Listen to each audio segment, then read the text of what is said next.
AK-47 பெற்ற தமிழ் மன்னன். ஒரே ஒரு ஆயுதம் வரலாறு முழுவதும் மாறியது. ஒரு தமிழ் மன்னனின் கையில் எதிர்காலத்தின் ஆயுதம் கிடைத்த அந்த நொடி உலக வரலாறு முடிந்தது. நிகழ்கால மனிதன் ஒருவன் காலத்தை உடைத்து 1000 ஆண்டுகள் பின்னால் சென்றான்.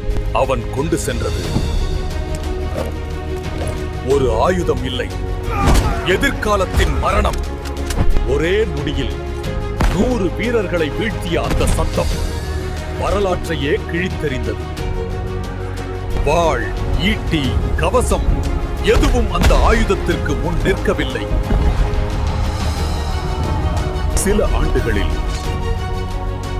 ஒரு நாட்டின் மன்னன் உலகத்தின் பேரரசனாக மாறினான். ஆனால் மனித வரலாற்றை மாற்றிய அந்த ஒரு தவறு பூமியின் எதிர்காலத்தையே அழித்தது.